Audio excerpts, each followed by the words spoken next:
ઉપલેટામાં બ્રહ્મચારી બાપુની 54મી નિર્વાણ તિથિ નિમિત્તે બટુક ભોજન કરાવી ઉજવણી કરાઈ। ઉપલેટામાં બ્રહ્મચારી બાપુની 54મી નિર્વાણ તિથિની બટુક ભોજન કરાવી ઉજવણી કરાઈ। ઉપલેટામાં પરમ પૂજ્ય સંત શિરોમણી શ્રી બ્રહ્મચારી બાપુની 54મી પુણ્યતિથિ અંતર્ગત વિવિધ કાર્યક્રમ સાથે ઉજવણી કરવામાં આવી, જેમાં આજ રોજ બ્રહ્મચારી બાપુની જગ્યાએ સવારે યજ્ઞ કરવામાં આવેલ, ત્યારબાદ સત્યનારાયણની કથા, બપોરે બટુક ભોજન તેમજ રામધૂન સહિતના કાર્યક્રમનું આયોજન કરવામાં આવ્યું અને દર 11ના દિવસે રાત્રે રામધૂન રાખવામાં આવે છે। આ કાર્યમાં કોઈ પણ જાતનો ફંડ ફાળો કરવામાં આવતો નથી।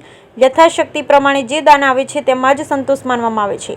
ત્યારે આ કાર્યમાં ઉપલેટા શહેરના સર્વ ધર્મપ્રેમી જનતાએ બહોળી સંખ્યામાં લાભ લીધો હતો, તેમજ બપોરના સમય રસ્તા ઉપર આવતા ભક્તો માટે શરબત અને છાશ સેવકો દ્વારા વિતરણ કરવામાં આવ્યું। બ્યુરો રિપોર્ટ વિપુલ ધામેચા, ઉપલેટા। આજ રોજ પરમ પૂજ્ય બ્રહ્મચારી બાપુની 54મી નિર્વાણ તિથિ નિમિત્તે આજે પૂરા શહેરમાંથી બાળકોને બધું પૂજન કરવામાં આવે છે। તો આશરે 4 થી 5 જેટલા બાળકો બધું પૂજન કરે છે અને બાપુ જ્યારે હતા ત્યારે બાપુનો એક જ ચીજ હતો કે બાળકોને જમાડવા, બાળકોને બધું પૂજન કરાવવું।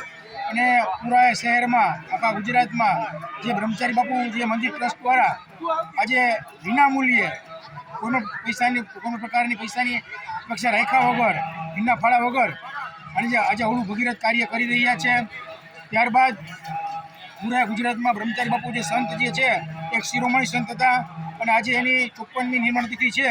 તેના નિમિત્તે બ્રહ્મચારી બાપુ ટ્રસ્ટ દ્વારા હર વર્ષે બાપુની તિથિ નિમિત્તે બાળકોને બટુક ભોજન, મહાયજ્ઞનું કામ કરવામાં આવે છે। મહાયજ્ઞ રાખે છે, પછી કથા રાખે છે અને રાત્રે રામધૂન હોય છે। એટલે આવા બધા કાર્યો ટ્રસ્ટ દ્વારા કરવામાં આવે છે। તો આ નિમિત્તે બધા બાળકો બટુક ભોજનનો લાભ પૂરેપૂરો લીધેલો છે।